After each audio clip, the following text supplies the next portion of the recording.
Біреу ыңырсығандай ма, мазасыз бір үн жүйкесін жеміріп барады. Селкетіп шырқиқыдан үркіп оянды. Әуелі ештеңені түсінбеді.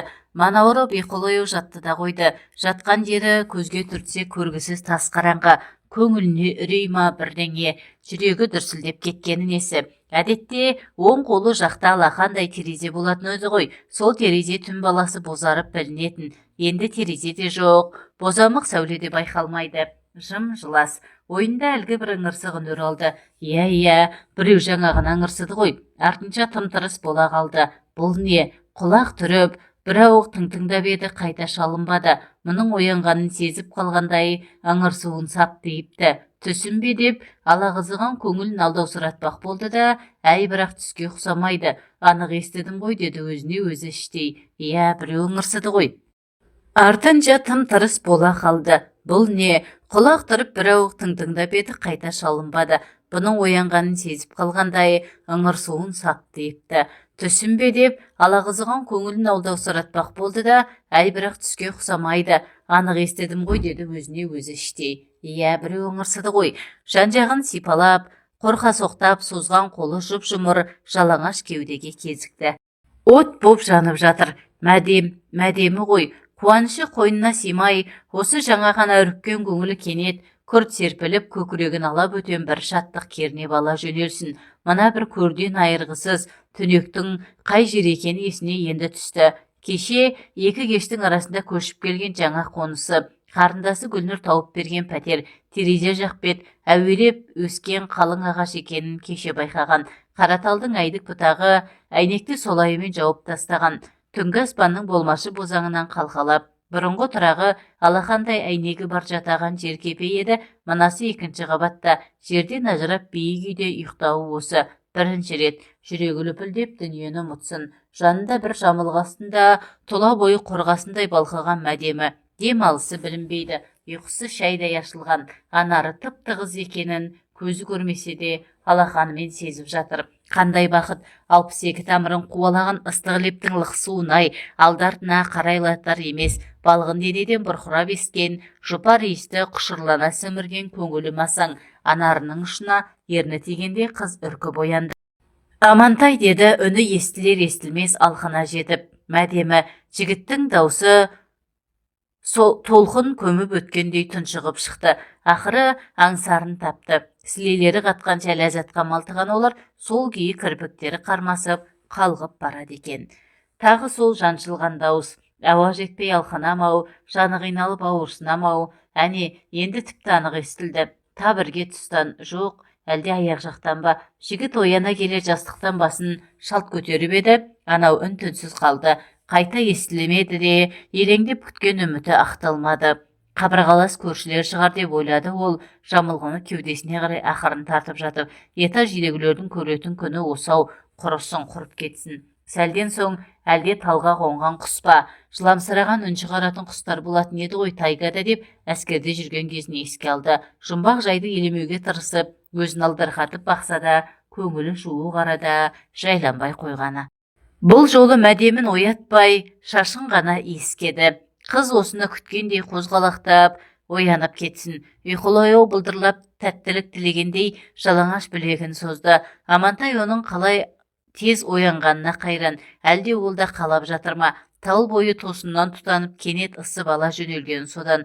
Күйті келген бураша екпіндей ұмтылып, үлбіреген тамағынан, балғын анарынан, ашқарақтан асығы сүйе бастады. Құмарта сімірген жұпар иіс ақыл естен айырып, жаңағы жағымсыз жайдан жұрнақта қалдырмапты. Лып көтеріп құшағына алды. Аялап алдына отырғызды. Қауырсындай жеп-жеңіл-ау. Осы қылығы оған да ұнады сірә. Қытығы оянғандай жігіт кеудесінен аптығы бөбе бастады. Тұла бойларын балқытқан ыссы толқынға екеуі бір батып бір шығады. Сүйсінген дыбыстары толқын арасынан бір естіліп, бір естілмейді. Әлгі бір мазасыз ыңырсығын оянбасына қоймады. Тағы басталды. Бұл жолы тіпті анық-ау. Осы өздері жатқан бөлмеде, қол созым жерде, сұмдық-ай, бағана қалай аңғармаған. Енді құлақ қойса, мынау басқа емес қыздың дауысы. Иә, дәл өзі. Қыз қарулы, қатты әңгүдік біреу.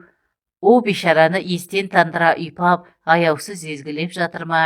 Немене, Амантайдың көзі ұйқыда болса да, санасында бұлдыр түйсік бар. Түн тұмшалаған аядай бөлмеге жын шайтан үйме-жүйме боп толып кеткен екен дейді. Түпсіз тұңғиыққа құлдилап құлағандай, шақша басы шыр көбелек айналып, бұлдыр түйсігі естен танды беймәлім бір халге ұлассын. Анау ыңыр суын қойып енді булығып жылай бастапты. Жәбір көрген, көкірегі күйген бейшара өкпесі өшті-ау. Осымен 3-ші мәрте екенін біліп жатыр. Төңірегін түгел сезінсе де, кеудесі тасқа бастырылғандай қимылдауға зар боп қалғаны қорқынышты. Басын көтере алсашы, күш-қуаты сарқылған, былқ-сылқ өзі де өлік сияқты. Қанша тырысып бақса да, жұмылған көзі ашылмады. Бісміллә деді бір заманда, ерні әлсіз қабырлап, қауметі соған жетті. Солақ екен, сығырайып көзі оңай ашылды. Қыздың да жаны жай тапқандай кенет үні құмығып, тым-тырыс бола қалды. Сонда байқады, өзінің де жанарына жас толып тұр екен. Терезеден бозарып таң білінді. Жарығы тым жұтаң, құлағынан ыңырсыған жұмбақ үн кетпейді.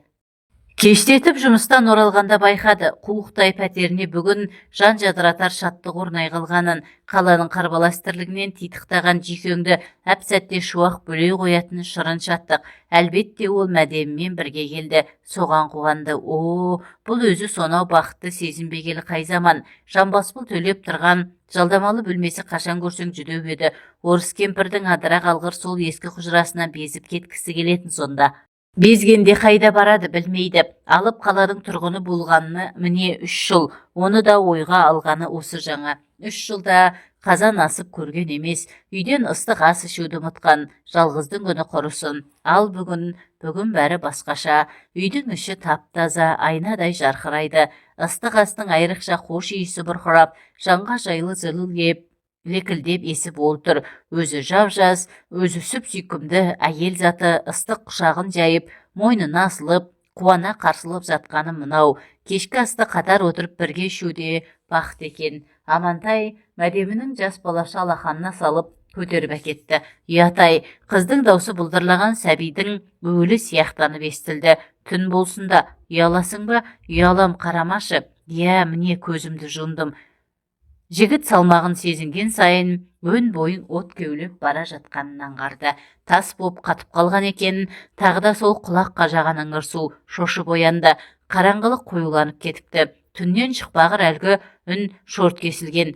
Бөлме іші тыныш. Бұл не сонда? Осы жаңа ғана абанық естіді ғой. Оянып кеткенінде содан емес пе? Қос қолымен басын шеңгелдеп меңзең боп отырып қалды. Әлде құлағыма шулаған. Көңілінде күмән көп. Осы үйде бір пәле бар деп ойлады бір мезет. Жын шайтан бар. Енді шын қорқа бастады. Бісміллә, бісміллә деді сосын сыбырлап. Бар білгені сол. Сан-сапалақ сұрақ ой қиялын көкпар қып, сансаққа алып қашады. Әлде мәдемі ме жылаған.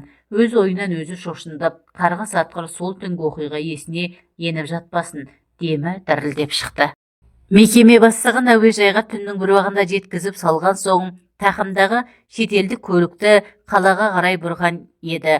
Бағыты өңкей жер үйлерден тұратын жұмысшы қыстағы. Осы ауданда жалдап алған бөлмесі бар. Қыстаққа апаратын қараңғы көше бос. Жеткіп келе жатқан жалғыз өзі. Кенет оң қапталдан біреу жан ұшыра атып шыққаны. Машина астына түсердей тұп-тура бері ұмтылсын. Тешегішті басып үлгерсе де қағып кеттім бе деген қорқыныштан төменгі жағы шымырлап, жуық арада еш жей алмай, рөлге тас боп жабысып қалыпты. Ол болса есікті жұлғып ашып, апыр-топыр мініп жатыр. Мойнын бұрып үлгергенше, ағай жүріңіз, жүріп кетіңіз деп, зар еңіреп жылап жіберсін. Қараса анадан жаңа туғандай тыржалаңаш біреу емес қыз. Жүріңіз ағай, жүріп кетіңіз. Ағатай абдырап отырған бұның иығын қос қолдап жылмалай бастады. Сұмдық-ай, кім мынау, жын ба, шайтан ба? Әне келді. Қыздың ащы даусы айылын жылдан жетірді. Тас көшені тарсылдатып жүгірген екеу жуықтап қапты. Машина тұрған орнынан ыршып қозғалды. Такси ұстап, соңымнан түссе қайттым. Қапелімде мұз жұтып қойғандай, қолға жүрегі қалтырап мұздасын. Пасым бәлеге қалмаса етті. Қараңғы тар көшемен жалғыз соқтырып кеп, бұрқ-сарқ қайнаған үлкен даңғылға ауысқан соң ғана жылдамдықты бәсеңдеткен, қатарында бүрісіп отырған қызға назар салғаны сосын. Ол боталап, жанарын кеңірек ашып, бұны жаңа көргендей үркіп бір қарады да, көзін төмен алып қашты. Киіктің лағындай шап-шағын қыз, шашы жалбырап тұр, қолын кеудесінен айырмай қалай жапса да құлын мүшесін жасыра алмай әлек. Арқалыққа асулы костюмін қыздың алдына тастап жатып, не болды деді. Кім олар? Хайуандар. Сыңсыңдап жылап жіберді. Дірдір еткен жалаңаш иығын игере алар емес. Тысқа жалтақ-жалтақ тастаған көзі үрейге толып тұр. Қайда тұрасың? Аха, үйің қайда? Үй ме? Үй деді өксігін баса алмай. Бота көзі мөлт-мөлт. Шаңыраққа апара аласыз ба деді. Сәлден соң сөзін үзіп-үзіп. Белді мекеме бастығын таситын машина қыз тұратын ауданға құйындап ұйтқып әп сәтте жетті. Осы деді қыз жасқана сөйлеп. Осы ара, тоқтаңызшы. Тоқтады. Ана үй, көк қақпа ма? Сол. Жағалай жер үйлер түскен көше, тып-тыныш, бірін-бірі мігірсіз қуалаған қос қанден иттен өзге қыбыр еткен тіршілік нышаны байқалмайды. Қыз нұсқаған үй жақ мүлгіп тұр. Жарық сөнген, қақпа жабық, шарасы түгесіліп, қыз алақанымен бетін басып пыш-пыш жылайды. Ағам деді бір кезие кемсеңдеп. Ағам. Жігіт тіл қатпады. Оның мына тауқыметі енді өзінің иығына ауысқандай жаны жүдеп сала берді. Қыз демін ішке тартып, тым-тырыс дыбыссыз отыр. Кеудесін қамсау болған костюм төмен жылжып кетіпті. Ай сәулесі аймалаған анары көзді еріксіз суарады. Жігіт костюмді жөндеп иығын қымтап қойды. Мә, жеңгеңе соқ деп қалта телефонын ұсынып, ол бұның айтқанын естімегендей қырын қараған қалпы қалшиып отыр. Жеңгем телефон ұстамайды деді біраздан соң, үмітсіз сыбырлай сөйлеп. Демінде діріл бар. Ағамның нөмірі есімде емес. Қайда апарайын, айтшы, баратын жерің бар ма? Қыз басын шайқады. Сорғалап аққан көз жасын сүртпей үнсіз егіле берген. Жігіт моторға жылдам от беріп, машинаны кері бұрды. Қыз не нәрсеге де көндім дегендей кеудесіне домалаған басын көтерместен бүрісіп отыр. Көлікті автотұраққа қойып келген соң жарықты жақпай, қабырғаны сүйкеп барып, төсекке киімсен қисайды. Төсегі тықыр алаша үстіне төсей салған құрақ көрпеше. Жатар кезде қапталдағы темір кереует жаққа назарын жықты. Күнде жұмыстан кеш жетіп келгенде серіппесін солқ еткізіп сондай құлай кететін. Бүгін өйтпеді. Ұйыған аяғын рахаттана созған күйі көзін жұмбай едәуір жатты. Бүгінгі оқиғаның әсерінен арыла алмай, көңілі алаң. Бұл не жағдай? Енді не болар екен? Енді не болатынын ойлап үлгермей қор ете түсті. Артынша селк етіп көзін қайта ашты. Құлағының түбінде әлгі бір қыз ағатай деп жыламсырап үн қатқандай. Шырын ұйқының шырайы кеткен. Күнде өзі дамылдайтын темір кереуетте қыз жатқанын ойлап ұйқысы шайдай ашылсын. Көз алдында қыздың бұлтиған жалаңаш анары кетпей тұрып алды. Гүлнұрға деп сатып әкеп қойған гүлді халат өзіне жараса қалдау. Иығына жапқанда өзіне жаудыре қараған сондай сүйкімді көрінген. Жанына барсам бекен деп ойлады. Бағанадан қалай келмеген ойыма. Соған таң. Шынау тіпті. Әлде шошып кете ме? Қой шошымас, шошып не көрініпті? 30-ға кеп қалдым. Әлі бір қызға қолсап көрмеппін. Енді көр, олжып жатыр ғой. Қол созым жерде дейді бір ойы дегбірін алып. Жігітпісің, жігіт болсаң тұр орныңнан. Қой дейді бұл басын алып қашып. Жүрегің дауаламайды? Жоқ, неге? Бар ендеше, бірден бас салма, аяла боят, шашын сипа, иегін ұста, бойын үйрет. Апырая, жастықтан басын көтеріп қабырғаға сүйеніп отырды. Ат бәрекелді. Міне жігіт, көре қал, сонда өзі-ақ ысырылып орын береді. Ысырылып жатпаса ше, әрі барыңыз десе ше, үйіңе өзі кеп тұр ғой, онда анау жексұрындардан айырмам қайсысы? Әй қойшы, құрысыншы. Қалай қиялдаса да жатқан орнынан тұрып, қыздың көрпесін көтеруге батылы бармады. Ұяты тежеді ме, ынжықтық па құдай білсін. Сөйтсе де қыз жаққа құлағы түрулі, дем алысы білінбейді. Қыздар қалай тым-тырс ұйықтайды? Кенет темір кереует сатыр-сұтыр қозғалды. Қыз екен ұшып тұрған, бір аттап жанына жетті, сылқ түсіп тізерлеп отырды. Не болды деді жігіт басын жастықтан жұлып алып. Біреу келе жатыр. Қорықпа, ешкім жоқ деді бұл. Десе де жүрегі кеудесіне сыймай атқақтап кеткенін аңғарды. Қорықпа, мен бармын жаныңда. Жоқ, келе жатыр. Дірдектеп жылап жіберді. Жігіт қыздың білегінен ұстап бауырына тартты. Ол оңай илігіп жігіт бауырына тығылды. Тұла бойын билеген майда дірілден көпке дейін арыла алсашы. Дегбірі қаша берді. Біраздан соң ғана өз-өзіне кеп жігіт құшағында жатқанына ыңғайсызданды ма, басын көтерді. Атың кім деді жігіт, оның құлағына сыбырлап. Мәдемі, мен Амантаймын. Екеуі осыдан соң тіл қатыспай тым-тырыс отырып қалды. Үнсіз ұғысқан деген осы ма? Бір уыс боп бүріскен қыздың суыртпақтап сыртатқаны, содан кейін оның үзіп-үзіп сыбырлап айтқан сөзінен түсінгені, мектепті осы жаз бітірген, оқуға түскен. Қорқып отырсың ба деді сәлден соң Амантай аузына сөз түспей. Қорқам, менен ше, қыз едәуір үнсіз қалды да, сіз жақсы адамсыз деді баяу ғана.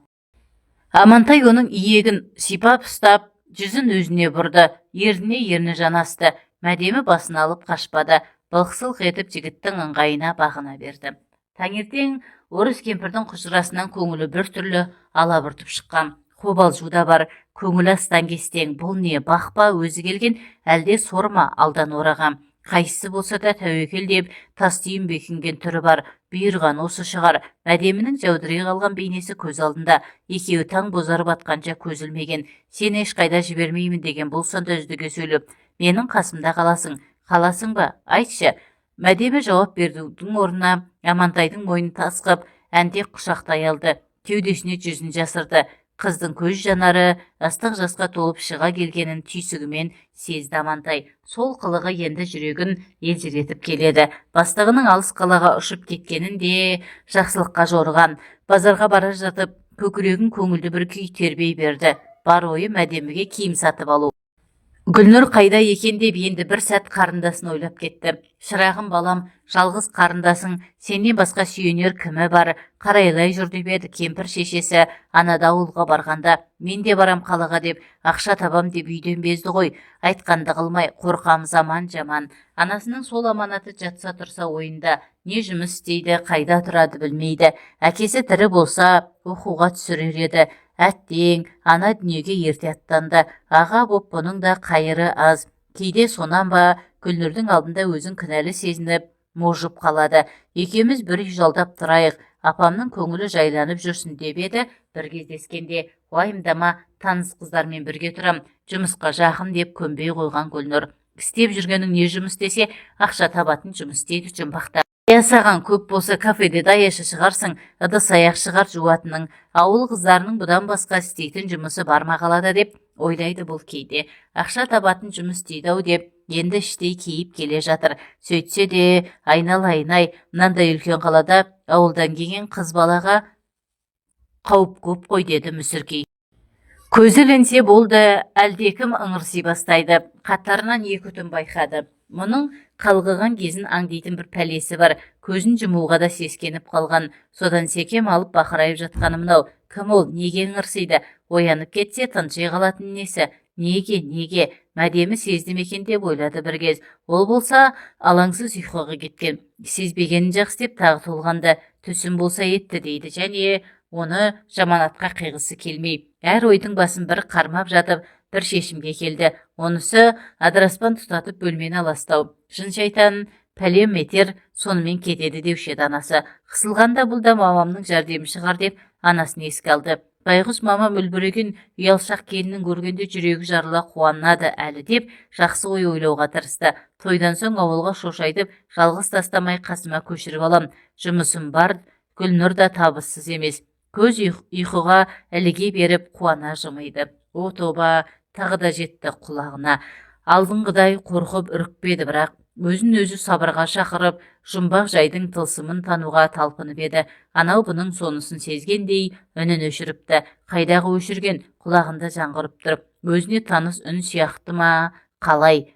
Иә, бұрын онымен сөйлескен тәрізді. Құдай-ау, кім ол? Есіне түссеші.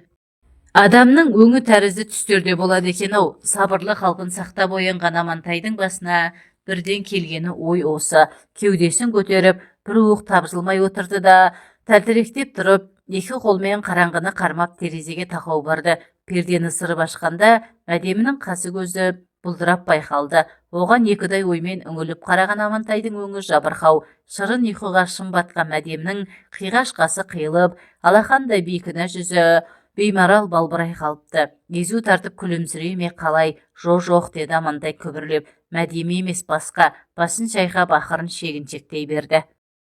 Бөлме тыныштыққа бөгіп тұр. Сағаттың әлсіз тырсылы ғана құлаққа талып жетеді. Сонда қалай? Тұншыға жылаған қыз дауысы құлағынан кетпей ыңырсып тұрып алған. Жұмыс соңында шаршап қалжыраған аңғарды. Түнгі ұйқыдан маза қашқан, ит тартқан терідей қырық қырау, көзі кіртиіп сірке су көтерер емес, ыңырсып жылаған әлгі бір қыздың үні не қылған қиын жұмбақ, Түсі де емес, өңі де емес, түсіне де ұқсамайды, өңіне де келмейді. Не пәле бұл? 2 түн жоқ, 3 түн қатарынан жүйкесін жүндей түтті емес пе? Кім ол, кім? Өзіме емес пе кем? Өз ойынан өз үркіп бет-аузын сипап байқады. Осымен ауыра бастаған жоқпын ба? Есік көзінде көрші кемпір отыр. Бағана ертемен жақтырмай қарап ұзатып салған. Сол отырған орнынан тұрмаған ба немене? Басы салбырап, жұмыстан жабырқау қайтқан бұған көз тігіп, сен бала келгіштеп кеттің ғой деп дүрсе қоя берді. Немене, ақшаң көп пе? Байсың ба? Түсінбедім әже. Кемпірге сұраулы жүзбен қарады. Түсінбедім, бәлені түсінерсің. Кемпір күйбеңдеп орнынан әрең тұрды. Өзің тәп-тәуір бала сияқтысың, жезөкшелерге лағып, ауру тауып алсаң қайтерсің. Жүр сосын өмір бойы іріп-шіріп. Жезөкше? Кім жезөкше? Мені бір иіс алмас жаман кемпір деп пе едің? Сендей желіккен балдардың есілдер анау ғой, анау партердегі жезөкшелер. Қой, оларды жұрттың бәрі біледі. О, тоба, қазақтың жезөкше болған қызын да көрдік. Селдірек шашасынан құйқаса қарып көрінген секемшіл кемпірдің көзінде күмән тұр. Бұл түкті де ұқпай, жылыстап өте берді. Бота көзі мөлдіреп құшақ жая ұмтылғаны қандай қуаныш. Неткен бақыт, бақыт деген бардамысын көмейлетіп, бірден асата салмай мысқалдатып таттырып, бір тәттіден соң бір тәттіге ынтықтырып, тамсантып қоятынымен қымбат-ау. Жайдары күліп, алдынан шыққан әдемі, көңіл кірбіңін жуып шайып жіберді. Құшағына кіріп үлгермеді. Есік қоңырау ойбайын салсын. Гүлнұр екен, үстіне кигені кіндіктен төмен, көкіректен жоғары, әп-әдемі қою қара шашын сиырдың үйтілген басындай сап-сарғып күйдіріп бояп тастаған. Не боп барады өзі? Қарындасын киім киісін жақтырмай тұрса да, оның басқа кез емес тап қазір келгенін құп көрді.